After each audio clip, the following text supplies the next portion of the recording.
Hello students, आज हम लोग क्लास 6 के सोशल साइंस के चैप्टर 7 मौर्यन एम्पायर को कवर करेंगे। ठीक है, चलिए आगे बढ़ते हैं। देखिए, इस चैप्टर में बहुत ही अच्छा समझाया गया है अलेक्जेंडर के इन्वेशन के बारे में और उसके किंग पोरस के साथ जो लड़ाई हुई थी उसके बारे में समझाया गया है। ठीक है, देखिए क्या लिखा हुआ है। Alexander, the king of Macedonia, after his victory over Iran, turned towards India. Alexander, जो कि राजा था मैसेडोनिया का, वो ईरान को जीतने के बाद हिंदुस्तान की तरफ मुड़ा, इंडिया की तरफ मुड़ा। In 326 BC, he attacked the northwest part of the country. 326 BC में वो जो नॉर्थ वेस्ट पार्ट है इंडिया का उस पर अटैक किया। नॉर्थ मतलब हो गया उत्तर, अब वेस्ट मतलब हो गया पश्चिम। तो उत्तर पश्चिम पार्ट, ये कौन पार्ट हो गया? जब आप मैप देखोगे तो नॉर्थ के ईस्ट साइड आपको बंगाल हुआ, अब वेस्ट साइड हुआ पंजाब। तो पंजाब पाकिस्तान का जो भी इलाका है, पंजाब, सिंध, अफ़गानिस्तान, ये सब जो इलाका है ये वेस्ट की ओर पड़ता है। ठीक है, तो 326 BC में अलेक्जेंडर अटैक किया north west part of the country. ठीक है, आइए।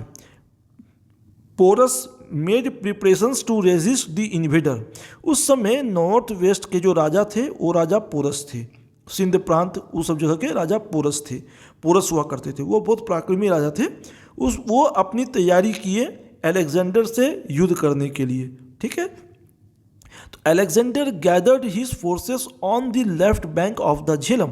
तो अलेक्जेंडर ने क्या किया, वो अपने फोर्सेस को जमा कर दिया बाएं साइड, झेलम नदी के बाएं जो छोर है उसमें अपने फोर्सेस को पूरा तैयार कर लिया।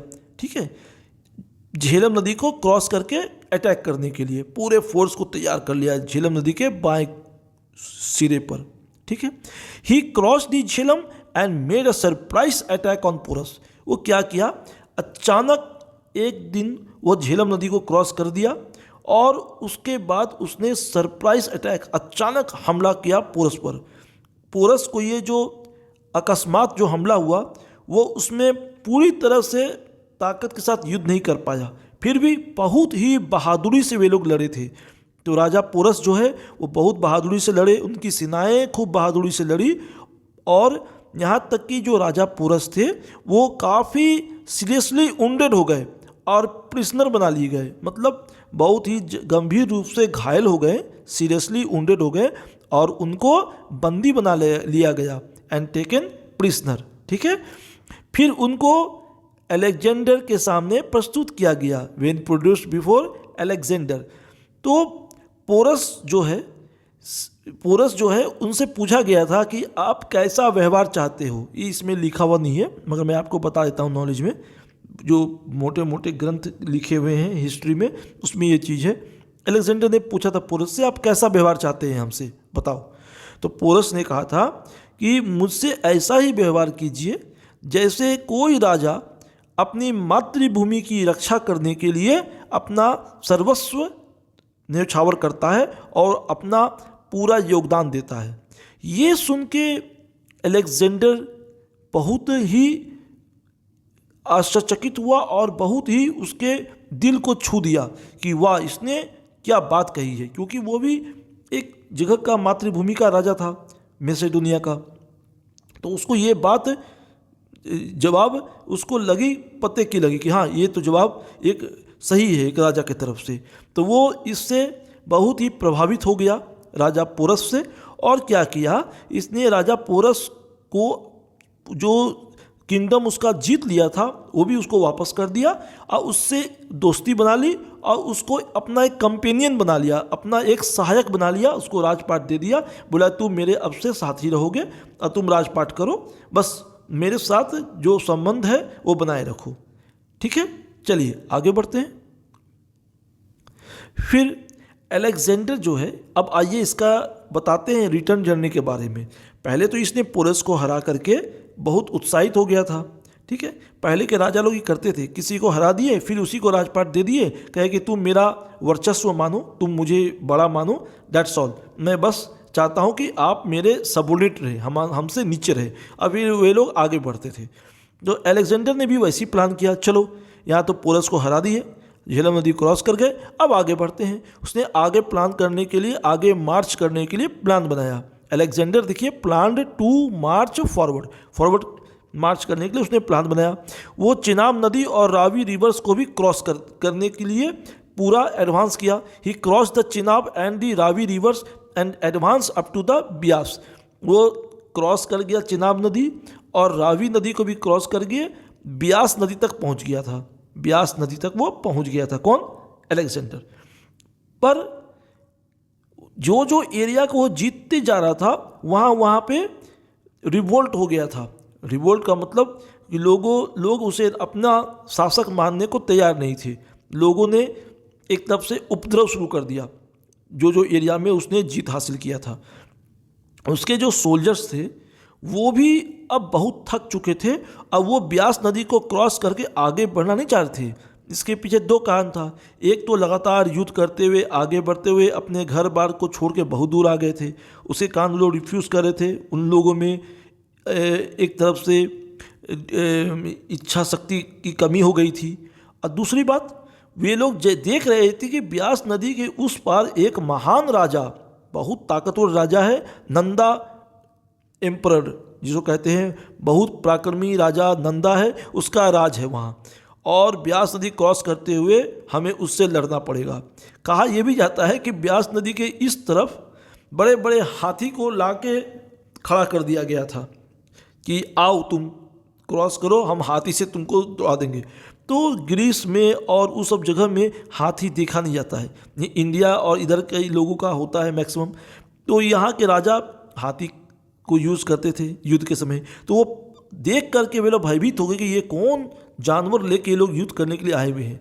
इसके कारण भी थोड़ा से लोगों का मनोबल गिर गया था। तो सेना ने इनकार कर दिया ब्यास नदी को क्रॉस करने के लिए। ठीक है, तो फिर क्या करता राजा तो अकेले युद्ध नहीं करता। तो एक भारी दिल लेकर के, भारी मन से, with a heavy heart he began his return journey.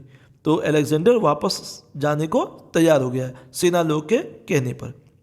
तो मगर दिल तो बहुत भारी था उसको तो विश्व विजेता बनना था, पूरे वर्ल्ड को जीतना चाहता था। तो वो वापस जब लौट रहा था तो उस समय 1 साल के बाद वो बेबीलोन में 325 BC में वो मर गया, उसकी मौत आ गई।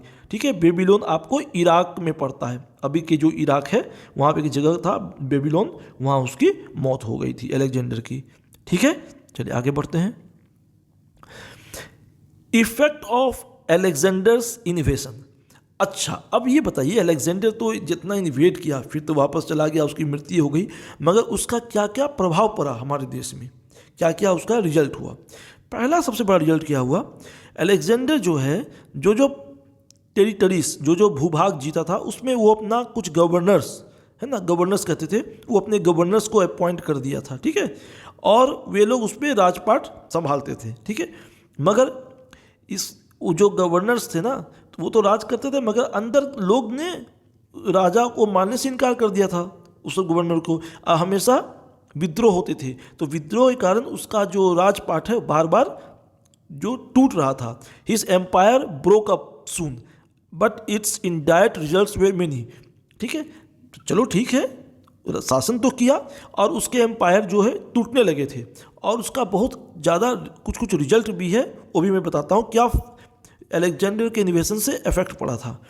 पहला कि कुछ रास्ते खोजे गए, कैसे अलेक्जेंडर वहाँ से आया, ग्रीस से होते हुए, मैसेडोनिया से होते हुए, ईरान जीतते हुए हिंदुस्तान की ओर आया।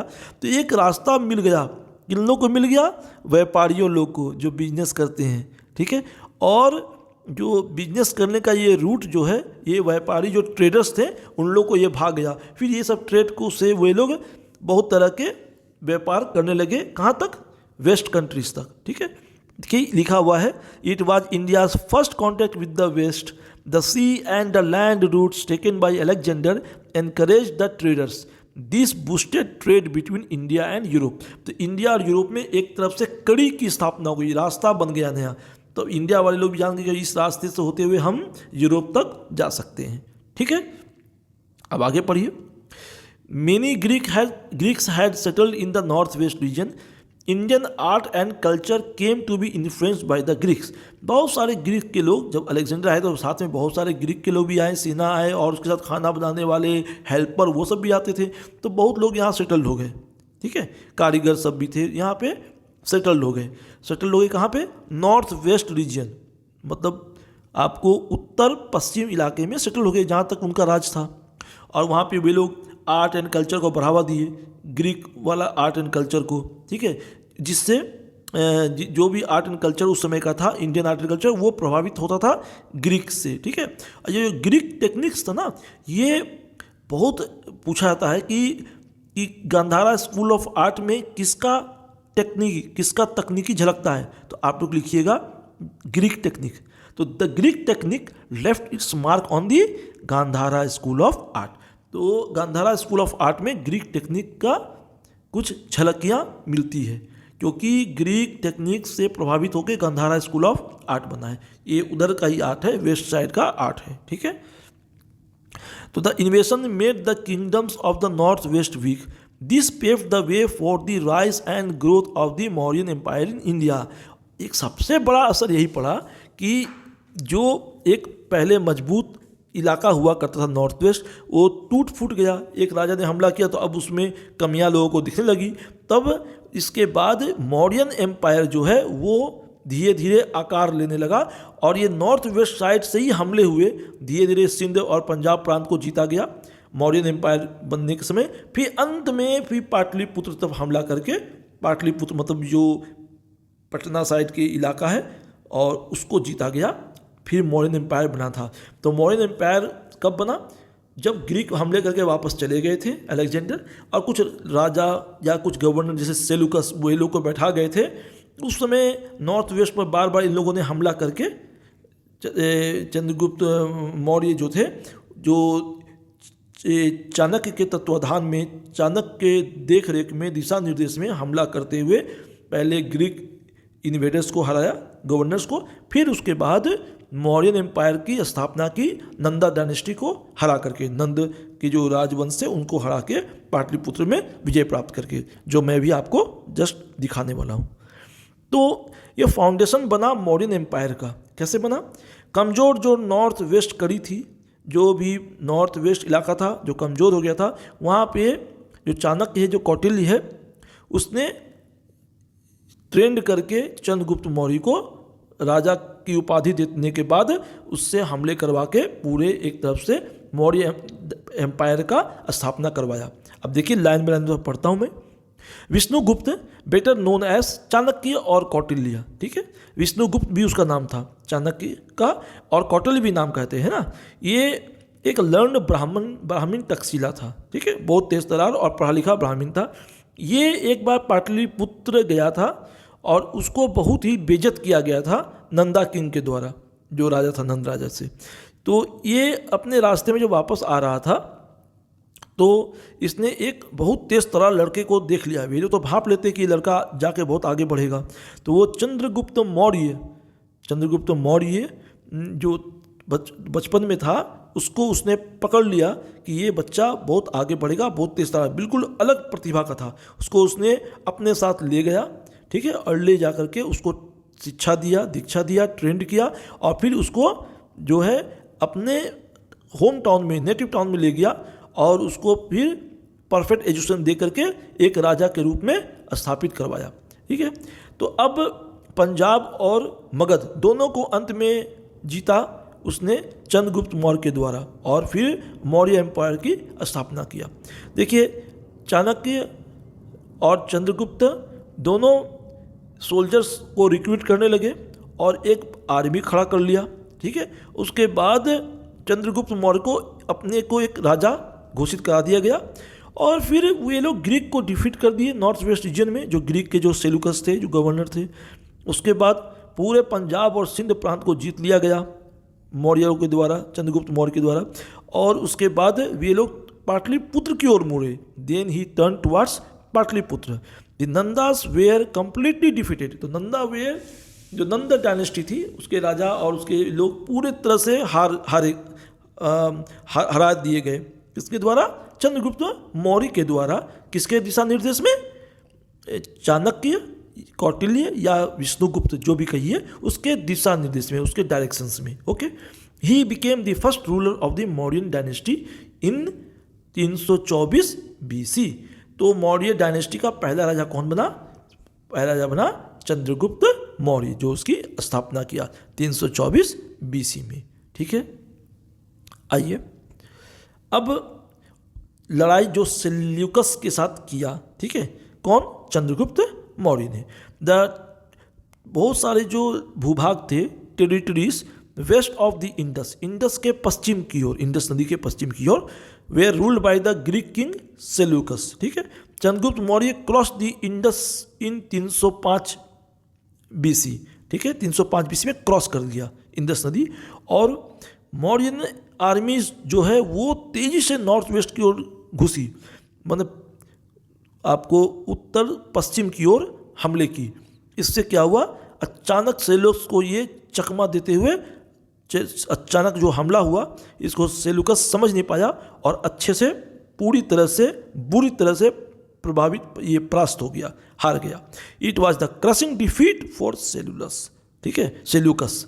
फिर सेल्यूकस जो है उसको पूरे अपने भूभाग बहुत सारे देने पड़े, जैसे हेरात, काबुल, कंधार।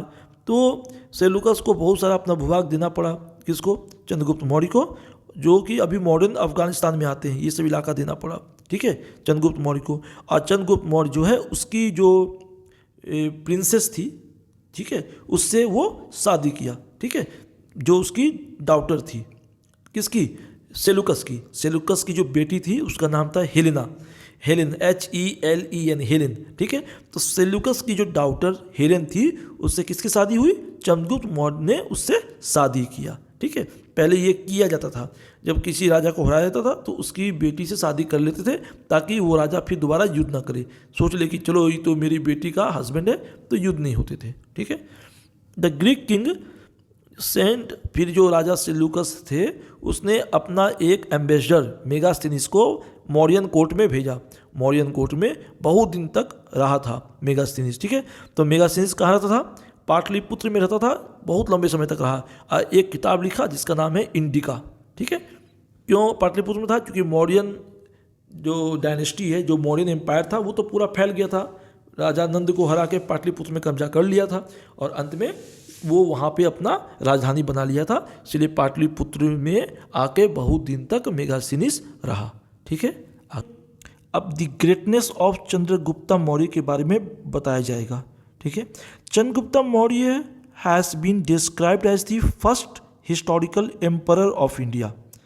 चंद्रगुप्त मौर्य जो है वो पहला ऐतिहासिक राजा हिंदुस्तान का हुआ, ऐसे किताबों और ग्रंथों से पता चलता है।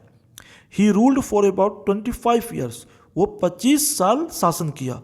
His empire included Bihar, Bengal and Assam in north, मतलब आपको उत्तर की ओर बिहार, बंगाल और असम तक उसके राज्य फैले हुए थे। मैसूर तक साउथ में फैले हुए थे और हेरात, काबुल और कंधार में पश्चिम तक फैले हुए थे, इन द वेस्ट। ठीक है, from Megasthenes book Indica, Megasthenes जो दरबार में आके रहते थे, एम्बेसडर जो थे, उसके बुक इंडिका से हमें पता चलता है बहुत सारे नॉलेज मौर्यन एम्पायर्स के बारे में। ठीक है, we gain a lot of knowledge of about Mauryan administration. तो मौर्य के जो शासन पद्धति थी, जो उसका एडमिनिस्ट्रेशन था, शासन करने का तरीका था, उसके बारे में इस किताब से बहुत चीज़ पता चलता है। ये और अनदर दूसरा एक बड़ा सोर्स है इन्फॉर्मेशन का, जो किताब है कौटिल्य के द्वारा, विष्णुगुप्त या चंद्र, ये जो ये कौटिल्य, उनके द्वारा जो लिखा हुआ था अर्थशास्त्र। ठीक है, चाणक्य जिसका दूसरा नाम कौटिल्य है, या विष्णुगुप्त, उनके द्वारा जो लिखा हुआ पुस्तक है जिसका नाम है अर्थशास्त्र, उससे भी बहुत सारी चीज़ें इस समय मौर्यन एम्पायर के बारे में पता चलता है। चलिए आगे बढ़ते हैं। देखिए किंगशिप के बारे में बताया गया कैसा राजपाट था। कौटिल्य जो है वो डिवाइड किए थे। कौटिल्य मीन्स वही चाणक्य। उसने अपनी किताब में राजा के दिन को 8 हिस्सों में बांटा है। किसके दिन को? राजा के एक दिन को। कितने हिस्से में बांटा है? 8 हिस्सों में। तो Kautilya divided the king's day into 8 parts. ठीक है। It was the king's duty to give close attention to people welfare, judicial administration and military action. ये राजा का दायित्व है कि वो ध्यान दे आदमी जो पीपल है, जो उसके जनता है, उसका वेलफेयर के लिए, माने उसका सुख दुख के लिए, उसके अच्छाई के लिए, उस जुडिशियल न्यायिक जो शासन है, न्याय का जो राज है उसको कायम रखने के लिए, और मिलिट्री एक्शन सेना का जो एक्शन है, सेना का जो कार्य है उसको भी बनाए रखे, सेना का जो वजूद है उसको भी बनाए रखे। ये एक राजा का दायित्व है। तो राजा का क्या क्या दायित्व है? एक राजा का ड्यूटी क्या है? क्लोज अटेंशन, ध्यान देते रहे, लोगों को वेलफेयर करे, लोगों का जो दुख दर्द है उसमें सहायता करे, और न्यायिक शासन भी अच्छे से लागू करे, और सेना की भी अच्छी से तैयारी रखे। ठीक है, आगे बढ़िए। टैक्सेस। कौटिल्य कहते हैं कि टैक्सेस जो है वो बहुत ही रीजनेबल होना चाहिए। रीजनेबल का मतलब होता है संगत होनी चाहिए, वस्तु संगत होनी चाहिए। मतलब ये नहीं कि टैक्स खूब सारा ले लीजिए ताकि जनता विद्रोह कर दे, खाने को बचे नहीं। तो टैक्स इतना लीजिए जितना वो सह सके और खुशी खुशी दे दे। तो Kautilya said that taxes must be reasonable. ठीक है। The land tax was 1/6 of the produce. मतलब जितनी खेती होती थी, हाँ, उसका 1/6 हिस्सा ही लैंड टैक्स होता था। ठीक है। जैसे मान लिए किसी का जितना भी उत्पत्ति हुआ उसमें से 1/6 मतलब 1/6 हिस्सा ही सरकार लैंड टैक्स के रूप में लेती थी, जो राज था वो। तो किंग जो है वो टैक्सेस लेते थे। ठीक है। खास करके ट्रेड्स से जो व्यापार होते थे ना, उससे अच्छे से टैक्स लेते थे। अब पूरे बढ़िया से टैक्स लेते थे, माने ताकि जो टैक्सेस लेकर के फिर सेना के खर्चों में लगाया जाए, सुरक्षा में, लोगों का दुख दर्द में सहायता करने के लिए किया जाता था, अच्छे कामों में लगाया जाता था। तो the king collected taxes on various trades very efficiently through his officers. अपने लोगों के द्वारा ट्रेड से, जो ट्रेडर्स होते थे, जो व्यापार करते थे, उनसे टैक्सेस लिया जाता था। किसके हेल्प से लेते थे टैक्स? ऑफिशियल्स के थ्रू से, जो अधिकारी गण होते थे, जो काम करते ना, कर्मचारी अधिकारी राजा के साथ, उनके हेल्प से टैक्सेस लिया जाता था। लैंड टैक्स कितना होता था? लैंड टैक्स 1/6 हिस्सा टोटल उपज का, जो उपज होता है गेहूँ चावल, उसका उपज का 1/6 हिस्सा ही केवल होता था। ठीक है। और टैक्स काफ़ी कम या संगत रखा गया था, मतलब जो कि ना खूब ज़्यादा ना खूब कम। ठीक है। मिलिट्री ऑर्गेनाइजेशन के बारे में क्या है? एक बहुत बड़ा सेना, व्यवस्थित सेना रखी गई थी मौर्यन एम्पायर में, जिसमें 6 लाख, देखिए 6 लाख इन्फेंट्री थी। इन्फेंट्री मतलब जो पैदल चलने वाले सिपाही होते हैं, जो हाथ में तलवार भाला लेकर लड़ते हैं पैदल। तो पैदल 6 लाख थे। 30,000 कैवलरी था। कैवलरी मतलब घुड़सवार, जो घोड़े में बैठ के युद्ध करते हैं ना, 30,000 घुड़सवार लोग थे, और 9,000 हाथी थे। बाप रे, सोचिए कितनी बड़ी सेना थी मौर्यन एम्पायर में, बहुत बड़ी सेना थी। There was a large standing army. ठीक है। It consist of 6 lakh infantry, 6 lakh पैदल योद्धा थे, 30,000 घुड़सवार थे, और 9,000 हाथी सेना थी, हाथी थे युद्ध के लिए। The king had 2,000 war chariots and also a small navy. यही नहीं, राजा के पास 2,000 जो है वो रथ हुआ करते थे, जो घोड़े से सजे होते थे। घोड़े के साथ जो रथ होते थे लड़ाई में काम आते थे। 2,000 रथ होते थे, और 2,000 रथ थे, और एक छोटा सा नेवी भी था। नेवी का मतलब जो पानी में युद्ध होते थे ना, समुद्र में, नदी में बड़े बड़े, तो उसके लिए छोटा सा नेवी भी बनाए रखा गया था, जो नाव से युद्ध करते थे। ठीक है। नाव के साथ जो युद्ध करते थे। Administration of the capital, capital का एडमिनिस्ट्रेशन, जो भी राज्य होता है बड़े बड़े उसमें एक कैपिटल होता है ना, जैसे हिंदुस्तान का कैपिटल क्या है, दिल्ली है, और आपके ये बिहार का कैपिटल क्या है, पटना है। उसी तरह से मेगास्थनीज बताते हैं जो उसमें पाटलिपुत्र में बैठे हुए थे, मतलब अभी का पटना समझिए, तो वहाँ पे बताते हैं कि बहुत एफिशिएंट लोकल गवर्नमेंट था। और जो सिटी का जो कामकाज था उसे कौन देखता था, सिटी का कामकाज एक म्युनिसिपल बॉडी देखता था, म्युनिसिपल जो आज भी एग्जिस्ट करता है ना, वैसे ही एक म्युनिसिपल बॉडी सिटी का कामकाज, शहर का कामकाज देखता था। ठीक है, शहर तो बहुत बड़ा था मगर शहर में काफ़ी एफिशिएंट लोकल गवर्नमेंट थे। ठीक है, और सिटी जो है उसका कामकाज म्युनिसिपल बॉडी देखता था। ठीक है, साफ सुथरा, गंदगी फेंकना, ये करना वो करना, जो भी सिटी का एक काम होता है उसको एक म्युनिसिपल बॉडी देखा करता था। Megasthenes description leaves no doubt about that peace and prosperity prevail throughout the kingdom. Megasthenes के जो लेख है ना इंडिका बुक में, उससे ये पता चलता है कि पहले लोग बहुत ही सुख शांति से रहते थे, धन धान से मजबूत थे, पैसे से कोई कमी नहीं थी, शांतिपूर्वक लोग जिंदगी निर्वाह करते थे। किसमें, मौर्य काल में, मौर्य शासन में। ठीक है, आगे बढ़ते हैं। किंग बिंदुसार ये कब से राज किए हैं, 298 से 273 BC तक। ठीक है, चंद्रगुप्त मौर्य जो है वो जैन रिलीजन को बढ़ावा दिए। Chandragupta Maurya had embraced the Jain religion, तो चंद्रगुप्त मौर्य जो है वो जैन रिलीजन को बढ़ावा दिए और उसको अपनाए भी थे।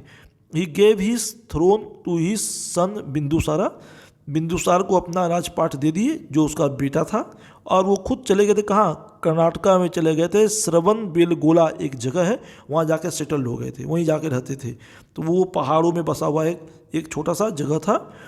तो लाइक जैन मुनि, एक जैन मुनि की तरह वो भी खाली पेट रह के, भूखे रह के अपना प्राण त्याग दिए थे। जैन मुनि लोग वैसे ही अपना निर्वाण प्राप्त करते हैं, खाना पीना छोड़ करके फिर मौत को गले लगा लेते हैं। उसी तरह से चंद्रगुप्त मौर्य ने अपना जीवन के अंतिम समय वैसे ही गुजारा है।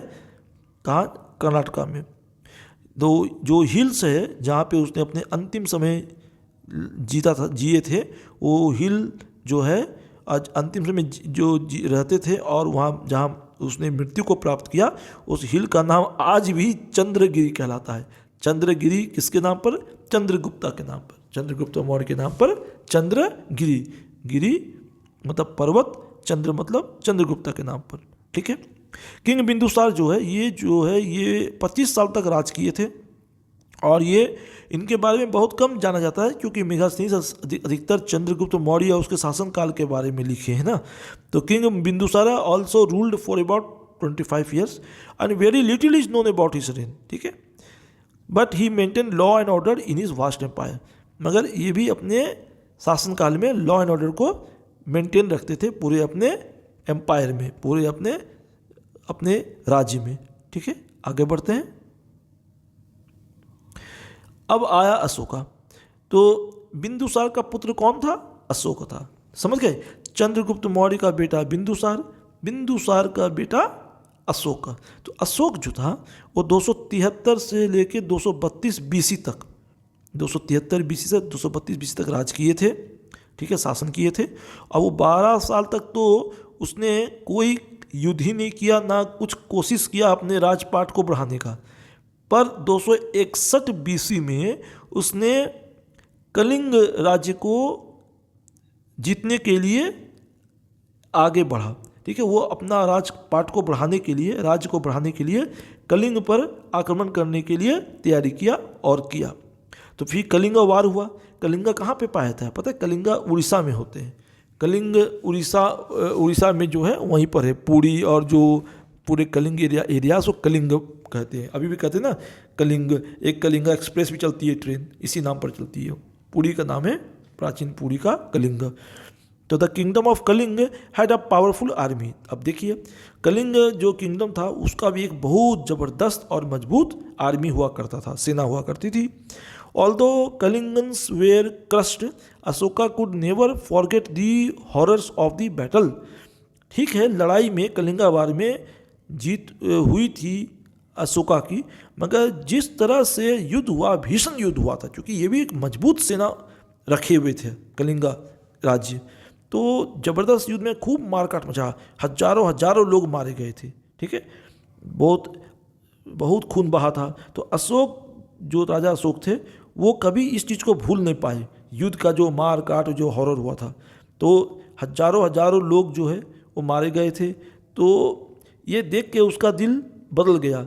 The battle brought a complete change in Ashoka's life. Ashoka के जीवन में ये जो युद्ध हुआ था, ये दूरगामी परिणाम लाया और उसका हृदय परिवर्तन हो गया। किसका? राजा अशोक का।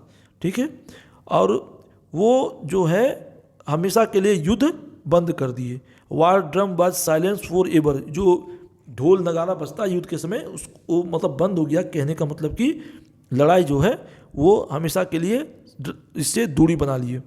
अब वो क्या करने लगे? अब वो धर्म के रास्ते में चलने लगे, लोगों को शांति का महत्व बताने लगे। ठीक है, he preached nothing but peace, शांति। हाँ, जो बुद्धम शरणम गच्छामि, जो ये जो फॉलो करने लगे और ये बताने लगे, लोगों को प्रीच करने लगे। He became a follower of Buddha. He spent the rest of his life in the service of his people. तो वो बुद्धा के फॉलोवर हो गए और बुद्ध को मानने लगे और बौद्ध धर्म को ग्रहण कर लिए और अपने जीवन में लोगों का सेवा करना ही अपना जीवन का उद्देश्य मान लिए। ठीक है, ही became Devanam Priya, that is beloved of gods. तो उनको देवनाम प्रिय भी कहा जाने लगा, मतलब जो ईश्वर का प्यारा। ठीक है, भगवान का सबसे प्यारा, देवनाम प्रिय। अशोकास धम्म, अब पढ़ते हैं अशोका धम्म के बारे में। ये किस भाषा में लिखा हुआ है? ये प्राकृत में लिखा हुआ है। प्राकृत मतलब पाली। अभी भी पढ़ाई होती है, अभी भी पाली वाले इलाका में कुछ कुछ कॉलेजेस पढ़ाई कराते हैं पाली का। तो the Prakrit word Dhamma and the Sanskrit word धर्म हैव द सेम मीनिंग। तो प्राकृत का जो वर्ड है धम्म और संस्कृत का जो वर्ड है धर्म, दोनों का एक ही मीनिंग है। ठीक है, इसमें कंफ्यूज मत कीजिएगा, धम्म और धर्म दोनों एक ही चीज़ है। मीनिंग धम्म नेवर मेंट एग्जैक्टली रिलीजन। ठीक है, हैव द सेम मीनिंग धम्म। ठीक है, it was use for duty, it contains the best of all religious faith. ठीक है, तो अशोक का धम्म जो है वो सभी धर्मों का जो अच्छाइयाँ हैं उसको ग्रहण करता था। ठीक है, the Prakrit word Dhamma and the Sanskrit word धर्म हैव द सेम मीनिंग, दोनों का एक सेम मीनिंग धम्म। नेवर मेंट एग्जैक्टली रिलीजन, ये केवल रिलीजन से तक ही संबंधित नहीं था, रिलीजन तक ही नहीं था, ये एक ड्यूटी की तरह एक कर्तव्य का बोध करवाता था और एक अच्छाई की ओर ले जाने का रास्ता था। देखिए अशोका से एम्पायर कितना फैला हुआ था, पीला से पूरा एम्पायर बना हुआ है अशोका का। देखिए पूरा हिंदुस्तान, पूरे अफगानिस्तान, पूरा सिंध जो आज का पाकिस्तान है, पूरा कश्मीर, ये पूरा इलाका जो है देखिए साउथ तक, पूरा एकदम अंत तक, पूरा सुदूर दक्षिण तक अशोका के समय राज था अशोक का। ठीक है, अब आइए अशोका राजा जो है वो अपने लोगों को कहते थे, अपनी जनता को कहते थे कि अहिंसा को फॉलो करो, अहिंसा को प्रैक्टिस करो। ठीक है, तो Ashoka asked his people to practise ahimsa. No animal could be slaughtered for sacrifice, कोई भी जानवर की हत्या नहीं कर सकता था अशोका के समय, क्योंकि वो शांति और अहिंसा का पुजारी हो गए थे, अहिंसा को बढ़ावा देते थे।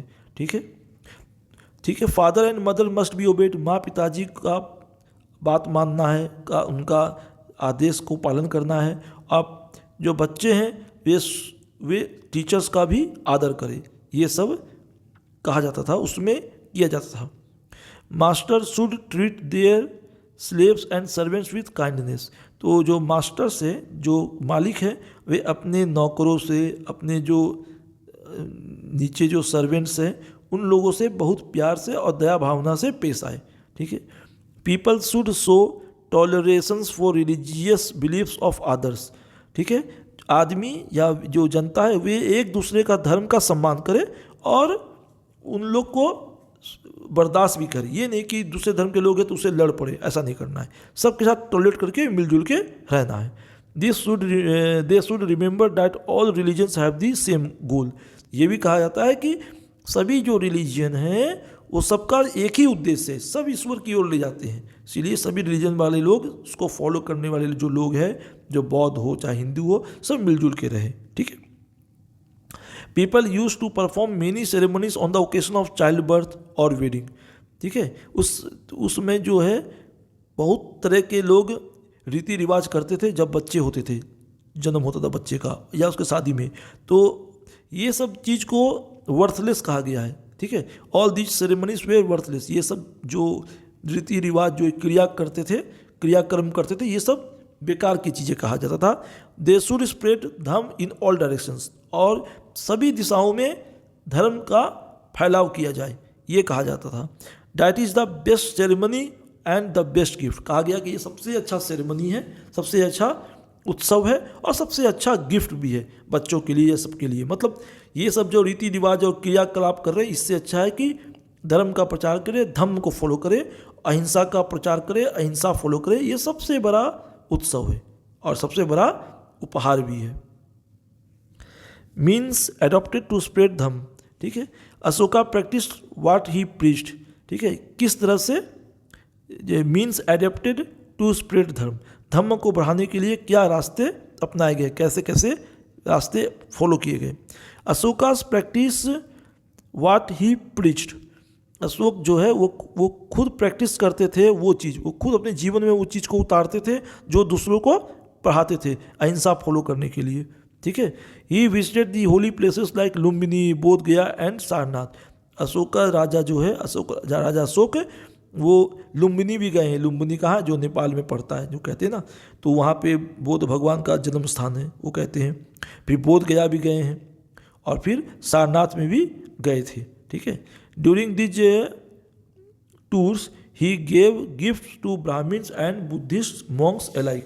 तो ये सब जगह जब गए थे तो वे लोग ब्राह्मण लोगों को और बुद्धिस्ट लोग हैं, तो दोनों को, उसके जो साधु होते थे ब्राह्मण की और बुद्धिस्ट के, सभी को गिफ्ट बराबर देते थे। किसी से भेदभाव नहीं किया जाता था। सभी धर्मों के साधुओं को बराबर हिस्से से गिफ्ट जो है उपहार दिए जाते थे। Principles of Dhamma were engraved on rocks and pillars. जो भी पत्थर और पिलर्स थे, जो भी बनाया गया उन समय के समय, अशोका पिलर्स जो है, जो अभी तक बहुत जगह अभी तक है, नष्ट नहीं हुआ है, वे सब में कुछ लाइंस जो लिखे हुए थे, वे प्रिंसिपल्स ऑफ धम्म जो है वे खुदे रहते थे पत्थरों में और पिलर्स सब में। ठीक है। Ashoka order officials to teach people about dhamma. Ashoka ने ये भी ऑर्डर किया था, ये भी आदेश दिया था ऑफिशियल्स को, जो उसके अधिकारीगण थे, कि आप लोगों को धर्म के रास्ते को सिखाएं, लोगों को धर्म के रास्ते में चलने के लिए सिखाए, अहिंसा के मार्ग में चलने के लिए सिखाए, और जो भी प्रिंसिपल्स धर्म का बनाया गया था उसको सिखाए। His officers constructed wells and planted trees for the comfort of travellers. जो रास्ते में जो व्यापारी या जो भी आदमी चलते थे, तो रास्ते में वो उन लोग की सुविधा के लिए ऑफिसर्स जो है वे कुएं बनाते थे रास्ते के किनारे, और पेड़ लगाते थे कि उन लोगों को धूप न लगे, रोड की दोनों तरफ चलने में छाया मिले। इस तरह किया जाता था, लोगों की सुविधा के लिए इतना चीज़ किया जाता था। ठीक है। अब देखिए, for the dispensaries were opened for both men and animals. दवा खाना खोला जाता था, केवल आदमी के लिए नहीं, जानवरों के लिए भी, जो जैसे गाय बैल या कोई भी जानवर हुआ करते थे, उनका उपचार के लिए दवा खाना तक खोला जाता था। ठीक है। अब आइए, a special class of officers were appointed to spread the message of Buddha. These officers were called Dharma Mahamatras. तो special class of officers appoint किए जाते थे, किसके लिए? ये मैसेज ऑफ बुद्धा को फैलाने के लिए। ये ऑफिसर्स क्या कहा जाता था? धम्म महामंत्रास। ठीक है। तो राजा अशोक ने स्पेशल ऑफिसर से अपॉइंट किए थे धम्म के रास्ते को बताने के लिए, अहिंसा के रास्ते में चलने के लिए और अपना प्रचार करने के लिए धम्म का, और ये सब ऑफिसर्स को धम्म महामंत्रा कहा जाता है। ठीक है, कहा जाता था। Missionaries were sent to Burma. Burma जो म्यांमार कहते हैं, पहले बर्मा कहते थे, अब तो पहले बर्मा कहा जाता था, अब म्यांमार भी कहते हैं। वहाँ पे मिशनरीज भेजते थे, लोगों को भेजते थे जो धर्म का प्रचार करते थे। धर्म को प्रचार करने वाले एक मंडल भेजा करते थे वो बहुत सारे देशों में, जैसे बर्मा में, श्रीलंका में, सीरिया में, इजिप्ट में, मैसेडोनिया में, यहाँ तक बौद्ध धर्म को प्रचार प्रसार के लिए लोगों को भेजे थे, एक ग्रुप बना के, मंडली बना के। The Sri Lankan mission was headed by princess Mahendra. यहाँ तक कि प्रिंस महेंद्र जो राजा का बेटा था महेंद्र, उसके तत्वाधान में श्रीलंका भेजा गया था टीम जो बौद्ध धर्म का प्रचार करे। It was due to Ashoka's effort that Buddhism spread far beyond India. Hindustan से भी दूर जो बुद्ध धर्म फैला है, जो बहुत सारे आप देखते हो इंडोनेशिया में और भी देश में बुद्ध धर्म को मानने वाले लोग हैं, बर्मा में भी है, म्यांमार में भी है बुद्धिस्ट लोग, वो सब राजा अशोक का देन है। ठीक है। अशोकास एडिक्ट ऑर्डर ऑफ और instructions. Ashoka issued many orders which where engraved on rocks, pillars and cave walls. बहुत सारे जो ऑर्डर्स, आदेश जो राजा अशोक के शासनकाल में पास हुए थे, वे सब पत्थरों में खुदाई में लिखे हुए हैं, पत्थरों में, पिलर्स में और गुफाओं के दीवारों में। They are all written in various forms of Prakrit. हाँ, मगर सभी प्राकृत भाषा में लिखे हुए हैं। The script use for the edicts is Brahmi. Brahmi जो है उसका लिपि होता था। ठीक है, स्क्रिप्ट। ठीक है, आप भाषा पाली या प्राकृत, दोनों में से कोई भी कह सकते हैं आप। From which the Devanagari script evolve. तो पहले कौन भाषा इस्तेमाल होती थी? पाली या प्राकृत, और उसका लिपि होता था ब्राह्मी। लिपि मतलब स्क्रिप्ट, और ये ब्राह्मी जो है लिपि, इससे बाद में देवनागरी लिपि इवॉल्व हुआ है। ठीक है। There importance. The addicts have great significance for us. ये जो एडिक्ट्स है इसका बहुत इम्पोर्टेंस है ये सब चीज़ जानकारी प्राप्त करने के लिए। ठीक है, आगे बढ़िए। The edicts tells about Ashoka's past life and his thought on religion and policies of his government. ये जो एपिक्स जो लिखे हुए हैं वे अशोका के लाइफ के बारे में और उसके थॉट्स के बारे में और उसके रिलीजन के बारे में बहुत कुछ बताते हैं। ठीक है, ये जो एपिक्स है ये भी बताते हैं फंडामेंटल प्रिंसिपल्स ऑफ धर्म का जो फंडामेंटल प्रिंसिपल्स है उसके बारे में बताते हैं, जो पत्थरों में, पिलर्स में और गेव वॉल्स में लिखा हुआ है। Our whole information about the Kalinga war comes from a rock edict. ठीक है, तो एक जो रॉक का जो पत्थर में लिखा हुआ है उससे हमें कलिंग युद्ध के बारे में पता चला है। ठीक है, this gives us an idea about the extent of Ashoka empire. कहाँ तक अशोका का राज्य फैला हुआ था वो भी इसी से मालूम चलता है। ठीक है, they cover nearly whole of India. पूरे हिंदुस्तान तक अशोका का राज्य फैला हुआ था। ये सब हमें पत्थरों में जो लिखा हुआ है रॉक एडिक्ट उसी से मालूम चलता है। ठीक है, these all tell us that Pali और Prakrit was the language of the people and these were written in Brahmi script. Pali या प्राकृत ही लैंग्वेज था जो लोग बोलते थे, और उसकी जो लिखने वाली लिपि थी वो थी ब्राह्मी लिपि। ठीक है, चलिए आगे बढ़ते हैं। अब आइए दी मौर्यंस आर्ट एंड आर्किटेक्चर में।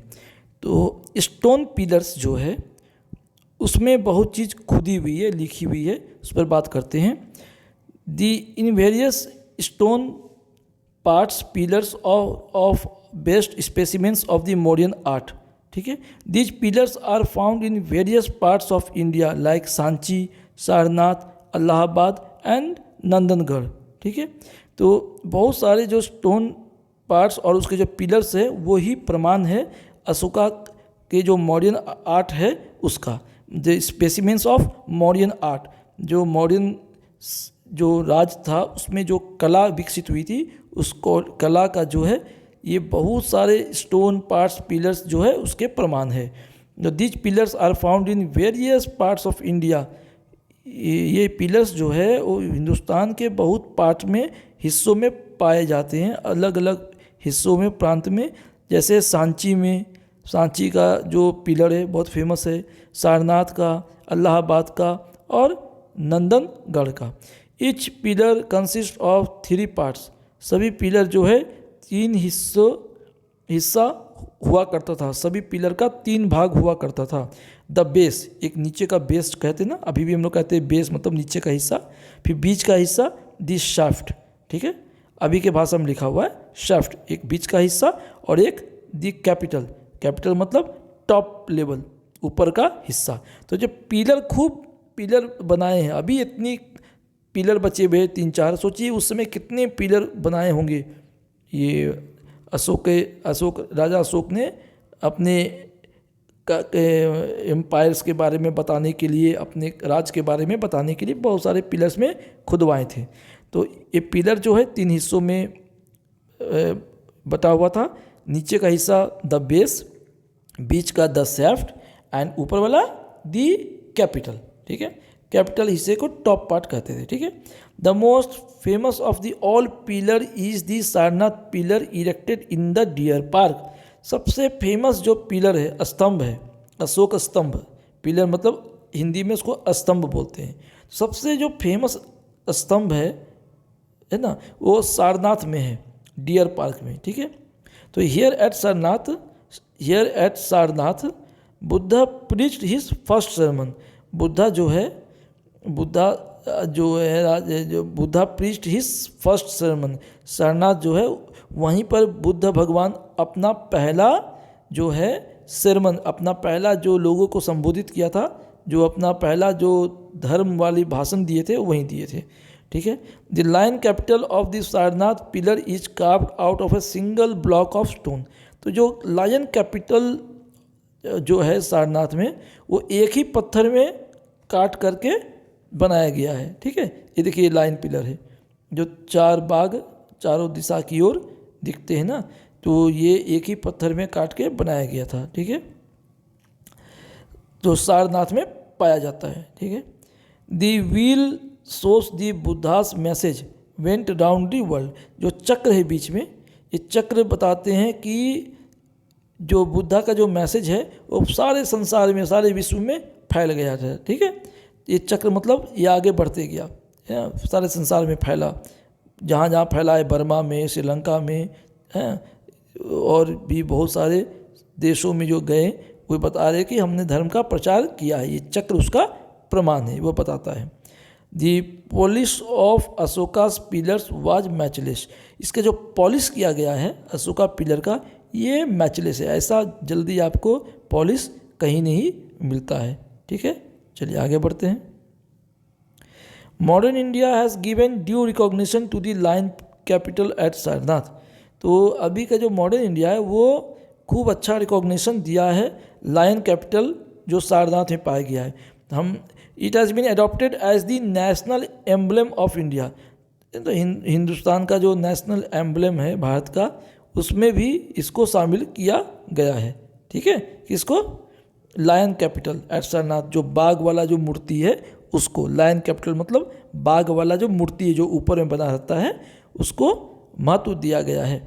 The figure of the 4 lions is used on the Indian currency. Bharat का नोट देखिए जेब से निकाल के, उसमें लायन कैपिटल वाला जो फोटो है वो हर रुपये में खुदा रहता है, हर रुपये में वो छाप पड़ा रहता है। The figure of the 4 lions is used on the Indian currency, ठीक है। The wheel is shown on our national flag. जो चक्र है वो चक्र जो नेशनल फ्लैग में पाया जाता है, जो हमारा झंडा है उसमें जो चक्र है वो चक्र इसी का चक्र है। जो पिलर जो ऊपर पार्ट जो है कैपिटल पार्ट, इसमें बाघ जो बने हुए हैं, जो बने हुए हैं शेर बने हुए, शेर का जो चक्र है नीचे का, वो चक्र जो है नेशनल फ्लैग का चक्र में डाला गया है, ठीक है। The Ashoka pillar with horse capital is at Nandangarh and the pillar with bull capital is at Rampurvas in Bihar. तो एक हॉर्स कैपिटल भी बना हुआ है, कहाँ पे? नंदनगढ़ में पाया गया है अशोका का पिलर का। और एक पिलर जो है वो बुल कैपिटल का पाया जाता है रामपुरवा इन बिहार। बुल कैपिटल मतलब वो बैल जो है, वो बैल का जो बना हुआ है और वो पिलर के ऊपर में है, वो मिलता है, पाया गया है रामपुरवा में, बिहार में। और एक नंदनगढ़ जो है वहाँ पाया गया है घोड़े के साथ। मगर इम्पोर्टेंस और महत्व किसको ज़्यादा दिया गया है? लायन कैपिटल को, ठीक है, जो सारनाथ में पाया गया है। नोट में और अपने नेशनल एम्बलम में, यहाँ तक कि झंडे में भी उसी का हिस्सा को अपनाया गया है, ठीक है। आइए स्तूपा के बारे में कुछ जानकारी कर लेते हैं। Stupa is a dome like structure made of stone और ब्रिक्स। स्तूपा जो है वो एक डोम लाइक मतलब गोल नुमाकार जो है वैसा स्ट्रक्चर होता है, और वो पत्थर से या ईटा से बनता है, ठीक है। The purpose of a stupa was to honour a sacred spot और to preserve the relics of Buddha. Stupa का उद्देश्य क्या था बनाने का? इसका बनाने का उद्देश्य था, इतने बड़े बड़े जो स्ट्रक्चर बने उसका उद्देश्य था सेक्रेड जो प्लेस है, जो धार्मिक स्थान है, पवित्र स्थान है, उसको प्रिजर्व करना, ठीक है, और उसको ऑनर करना, उसको मान सम्मान देना सेक्रेड प्लेस को, और प्रिजर्व करना रेलिक्स ऑफ बुद्धा। बुद्धा के जीवन से संबंधित जो उपदेश थे, जो ये उसके रेलिक्स थे, जो भी कुछ अवशेष थे, उसको प्रिजर्व भी करना, उसको बचा के रखना, ठीक है। The stupas at Bharhut and Sanchi are extremely impressive. जो भरहुत में और एक सांची में जो स्तूपास है वो बहुत ज़्यादा लोगों को इम्प्रेस करते हैं, आकर्षित करते हैं, ठीक है। और सांची स्तूपा जो है वो ओरिजिनली अशोका के द्वारा ही बनाया गया है। जो सांची स्तूपा है वो राजा अशोक के द्वारा ही बनाया गया है, और later it was enlarge during the Shunga period. Shunga period जो आया उसमें उसको और बढ़ावा दिया गया और उसको विकसित किया गया और आगे बढ़ाया गया, ठीक है। It's gateways have beautiful sculptures depicting the story of Buddha. इसके जो गेटवेज है, जो इसके रास्ते के जो एरियास है, उसमें बहुत सुंदर सुंदर स्कल्पचर्स बनाया हुआ है, वास्तुकला का काम किया हुआ है, पत्थरों में नक्काशी किया गया है जो बुद्धा के स्टोरी के बारे में बताते हैं। भगवान बुद्धा जो है उसके स्टोरीज के बारे में बताया जाता है, ठीक है। स्तूपास जो है वो डोम लाइक स्ट्रक्चर होते थे, पत्थर के या ईटा के, और ये चीज़ जो है वो सेक्रेट हुआ करते थे बुद्धा पीरियड में और बुद्धिस्ट लोगों के बीच में, ठीक है। आगे बढ़ते हैं, द मौर्य एडमिनिस्ट्रेशन के बारे में पढ़ लेते हैं। तो the central administration, the king and his ministers, ठीक है, उसके बारे में पढ़ते हैं। The king was at the head of the administration. सबसे प्रमुख व्यक्ति कौन था? सबसे प्रमुख था राजा, वो सबसे हेड हुआ करता था प्रशासन का, ठीक है। His power was unlimited. उसके बहुत पावर थे, बहुत उसके हाथ में पावर थे, बहुत उसके हाथ में कार्य करने की पावर थी, पर वो जो धर्म के सिद्धांत थे उसको फॉलो करते हुए कोई भी डिसीजन, कोई भी एक्शन लेते थे, ठीक है, ठीक है। तो the king was guided by the advice of ministers. तो जो राजा जो है उनके जो राजा है जो वो गाइड करवाए जाते थे मिनिस्टर्स के द्वारा, ठीक है। जो भी उनके मंत्री लोग थे वो राजा को अपना सलाह देते थे, और राजा उसकी सलाह को मानना न मानना वो राजा पर डिपेंड करता था, मगर मंत्रीगण राजा को सलाह देते थे कोई भी मैटर पर, ठीक है। Provincial and local administration, the empire was divided into a number of provinces, each province was under a governor, ठीक है। तो जो राज था पूरा मौर्यन जो राज्य थे उसको बहुत सारे प्रोविंसेस में डिवाइड किया गया था, छोटे छोटे प्रांत में, प्रोविंसेस में, ठीक है। और वो प्रोविंस के उस प्रांत के एक एक गवर्नर बना दिया गया था ताकि लोकल एडमिनिस्ट्रेशन अच्छे से हो, दूर तक लोग बैठे रहे केंद्र सरकार की तरफ से, ठीक है, बड़े राज्य की तरफ से हर जगह लोग बैठे रहे। इसीलिए बड़ा राज्य जो एम्पायर था मौर्यन काल में, मौर्यन एम्पायर, उसको बहुत सारे प्रोविंस में तोड़ दिए गए। It was divided into number of provinces, और हर प्रोविंस में एक गवर्नर को लगाया गया देखभाल करने के लिए। Each provinces was divided into number of district. तो बहुत सारे डिस्ट्रिक्ट्स मिलके एक प्रोविंस बनते थे, ठीक है। प्रोविंस का के बाद जो छोटा रूप था वो था डिस्ट्रिक्ट्स, जो हम लोग आज कहते हैं जिला। द सिटी एडमिनिस्ट्रेशन, शहर का कैसे प्रशासन चलता था, शहर का जो शासन व्यवस्था था। Administration of the major towns like Patliputra, Ujjain was organized on almost similar lines. Kautilya said the city was placed under the charge of a nagarka, that is the city magistrate. ठीक है, तो जैसे बड़े बड़े जो शहर थे, major शहर थे, तो उसका एडमिनिस्ट्रेशन जो है, जैसे पाटलिपुत्रा शहर, उज्जैन शहर, ये सब का जो एडमिनिस्ट्रेशन था वो लगभग एक समान सा था उन लोगों को मेंटेन करने के लिए. कौटिल्य कहते हैं, कौटिल्य कि सिटी जो है उसको देखभाल करने के लिए एक किसी को कमान दिया था, उस जिसको चार्ज दिया था, जिसको कमान दिया था, उसको कहते थे नगर का, नगर का, NAGRAKA, मैंने नगर, नगरा का. ठीक है, उसका नगर का जो था वो उसका चार्ज लेता था, उसका वो कमान संभालता था एक शहर का. ठीक है, that is the city magistrate. उसको सिटी मजिस्ट्रेट भी कह सकते हैं. ठीक है, नगर का या सिटी मजिस्ट्रेट. ठीक है. According to Megasthenes, Pataliputra was administered by a municipal commission of 30 members. 30 लोगों का एक कमिटी था, municipal commission.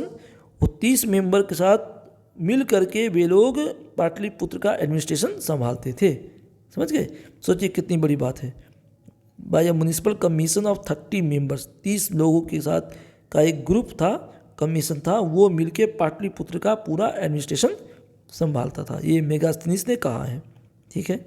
The Maurya rulers had perfect control over roads and rivers as they very important for trade and commerce. तो व्यापार के लिए और ये जो दूसरे देशों के साथ व्यापार होता था, ये सबको कंट्रोल करने के लिए, ये सबको अच्छे से पकड़ रखने के लिए रोड और नदी में पूरा मौर्यन रूलर्स के कंट्रोल हुआ करते थे. सेनाएं लगा के उन लोगों की सुरक्षा में रखी जाती थी ताकि कोई भी ट्रेड करने वाला, कोई भी व्यापारी को दिक्कत ना हो. ठीक है, और जो ये व्यापार है यह सुचारू रूप से चलता रहे ताकि इस लोग से एक बड़ा हिस्सा टैक्स का सरकार को मिलता रहे. Welfare measures. Ashoka treated his people as his own children. Ashok, राजा अशोक लोगों को अपने बच्चों की तरह ट्रीट करता था. ठीक है, इतना उनकी देखभाल करता था, हर तरह के दुख सुख में उन्हें दान दिया करता था. He worked for their physical and moral welfare. उनके शरीर के लिए और उनके मोरल वेलफेयर के लिए उनका वो ध्यान रखते थे, वो उनके लिए वो काम करते थे. ठीक है. He build hospitals for both man and animals. आपको पहले ही बता दी हैं, आदमी और जानवर दोनों के लिए हॉस्पिटल बनाया गया था, दवाखाना भी बनाया गया था. Wells have been dug and rest houses constructed for the benefit of travellers. पहले व्यापारी लोग है ना, व्यापारीगण बहुत दूर दूर जाते थे व्यापार करने के लिए, तो उनको सहूलियत देने के लिए कुआं खोद दिया जाता था रोड के किनारे कुछ कुछ दूरियों पर, और एक जो है रेस्ट हाउसेस मतलब विश्राम गृह बनाया जाता था ताकि रात को वो लोग उसमें विश्राम करें. किसके समय? ये आपको मॉडर्न काल में बनाया जाता था. ठीक है. The emperor was a Buddhist but he allowed people to follow the own religion beliefs. He treated the Jain, the Buddhist and followers of other sects alike. भले जो राजा थे, अशोका राजा जो भी थे, वे जो मौर्य के जो राजा हुआ करते थे, वे भले ही बुद्धिस्ट थे मगर वह सभी धर्मों को बराबर सम्मान देते थे और उसको बराबर कोई दिक्कत होने नहीं देते थे. ठीक है. यहाँ तक कि वो जैन, बुद्धिस्ट और कोई भी अदर रिलीजन जो फॉलो करता था सबको एक नज़र से देखते थे. ठीक है. Social conditions. The caste system prevailed. जाति का सिस्टम जो है फिर भी बना रहता था. ठीक है. तो जो कास्ट सिस्टम है, जो कास्ट, जो जात का जो सिस्टम है, जो वर्ग है, वो उस समय भी पाया गया है, बना हुआ था. ठीक है. मेगास्थनीज बताते हैं, speaks about the caste system. Megasthenes caste system, जाति व्यवस्था के बारे में बताते हैं. क्या बताते हैं? The Brahmins and monks held a high position society. ब्राह्मण और जो मॉन्क्स है, जो बुद्धिस्ट के जो संत लोग हैं, बड़े बड़े साधु हैं बुद्धिस्ट के जो होते हैं, वे लोग दोनों जो है हाई पोजीशन समाज में एंजॉय करते थे. ऊंचा स्थान उन लोग का समाज में रहता था. किसका? ब्राह्मण लोग का और मॉन्क जो जो आपको मॉन्क थे, जो ये बुद्धिस्ट के जो साधु होते हैं, वे जो है उन लोगों को हाई पोजीशन समाज में दिया गया था। ठीक है। The society consisted of farmers, artisans, traders, metal workers, hunters and herdsmen. तो मेगास्थनीज ने इसी को जाति कहा है कि जो समाज है, जो सोसाइटी है, उसमें फार्मर्स थे, आर्टिसंस थे, ट्रेडर्स थे, मेटल वर्कर्स थे, हंटर्स थे और हर्ट्समैन थे। ये सब तरह के लोग जो थे, जो किसान थे, कुछ कलाकार थे, कुछ व्यापारी थे, मेटल वर्कर है, लोहे काम करने वाले, ये सब जाति वे कहते हैं कि थे। ठीक है। हंटर्स थे, जो हंट करते हैं, जो शिकार करके कहते हैं, बहेलिया जिसको कहते हैं। और हर्ट्समैन जो गाय भी चराते हैं, ठीक है, पशु पालते हैं, वे भी थे। तो ये कहा, कौन किसने कहा है? मेगास्थनीज ने कहा है। ठीक है, अपने पुस्तक के माध्यम से। Megasthenes speaks about the high moral of the Indian society. हाँ, मेगास्थनीज ने कहा है कि इंडियन सोसाइटी का उसमें बहुत ही विचार ऊंचा होता था, बहुत ही हाई मोरल हुआ करता था, बहुत हाई मोरल लोगों में पाया जाता था। वे लोग में कोई चोरी नहीं होती थी, वे कोई चोरी नहीं करते थे। There were no theft and the houses were left unguarded. घर को खुला छोड़ दिया जाता था, कोई नहीं चोरी करता था, जो कि काफ़ी लोगों का ध्यान राजा खुद लोगों का रखते थे। ठीक है। Ashoka prohibited games which involve violence और क्रुएल्टी टू एनिमल्स। जो राजा अशोक है, वो जो भी खेल खेला जाता था जिसमें वायलेंस हो सकता है जानवरों के साथ, ठीक है, उसको वो बंद कर दिए थे। जैसे कोई जानवर को भी कष्ट ना हो, वैसा वैसा खेल जो होता है, वैसे खेल को भी उसने बैन कर दिया था, बंद कर दिया था राजा अशोक ने। ठीक है। The end of the Mauryan empire. Mauryan empire का अंत कैसे हुआ? मौर्यन राज्य का अंत कैसे हुआ? Ashoka died in 232 BC। Soon after his death the empire began to decline. जैसे ये राजा अशोक की मृत्यु हुई तो एम्पायर जो है, जो राज्य है, वो टूटने लगा, धीरे धीरे वो नीचे की ओर आने लगा, डिक्लाइन हुआ, पतन की ओर आने लगा। There were several reasons why the empire broke up. बहुत सारे कारण हैं क्यों जो एम्पायर है, जो राज्य है, वो टूटने लगे। The empire was very vast. जो ये राज्य था बहुत बड़ा था, इतना बड़ा संभाले नहीं संभल पा रहा था। It needed a strong hand to hold it but Ashoka successors were weak. तो ये बहुत मजबूत कोई रहता राजा तब इतने बड़े राज्य को संभाल सकता था, मगर अशोका का जो सक्सेसर्स थे, जो उसके बाद आए थे, वे लोग थोड़ा सा कमज़ोर है, ऐसा कहा जाता है। ठीक है। The later kings fail to collect taxes from the people. जो बाद के जो राजा थे, वे लोग टैक्स ठीक से कलेक्शन नहीं कर पाते थे लोगों से। Therefore they could not maintain a large army. So वो बहुत बड़ा जो सेना है, वे वो लोग मेंटेन नहीं कर पाए, क्योंकि अच्छे से वो लोग प्रभावी ढंग से टैक्स ही नहीं ले पाते थे, तो वे कहाँ से खर्चा करेंगे बड़ी सेना में। ठीक है। The chief of Kalinga and the southern province revolted. जो कलिंगा को जीते थे, तो जो उसका चीफ था उसने रिवोल्ट कर दिया, ठीक है, विद्रोह कर दिया। साउदर्न प्रोविंस के भी बहुत सारे राजा जो है विद्रोह कर दिए। ठीक है। तो इस सब कारण जो है मौर्य एम्पायर जो ख़त्म होने को चला था, ठीक है, ख़त्म होने के, पतन होने के रास्ते में था। The Greek kings began to invade the north west Asia. तो उत्तर पश्चिम जो भूभाग है उसको ग्रीक किंग्स, जिसे चंद्रगुप्त मौर्य ने लड़के जीता था ग्रीक के राजाओं से, सेल्यूकस और इससे, तो वैसे वैसे जो ग्रीक के किंग्स जो हैं, जो ग्रीक के राजा थे, वे फिर से आक्रमण शुरू कर दिए, ठीक है, हिंदुस्तान पर। The army had lost its fighting qualities because after the Kalinga war Ashoka did not fight any other war.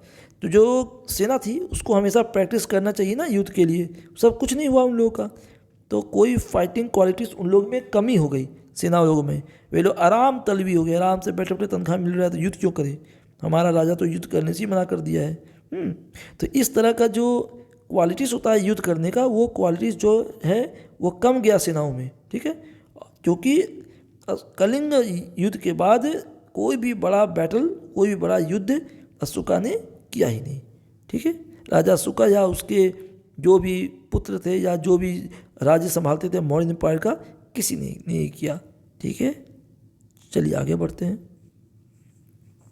It was under this conditions that Brihadratha the last Mauryan ruler was killed by the Mauryan general Pushyamitra Shunga.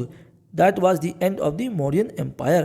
तो यही सब कारण से कि राज टूट रहा था, ठीक है, लोगों में प्रभावी ढंग से राजा पकड़ नहीं बना पा रहा था, बहुत लोग विद्रोह कर दे रहे थे, जैसे कलिंगा राज्य विद्रोह कर दिया, साउथ में एक राज्य विद्रोह कर दिया।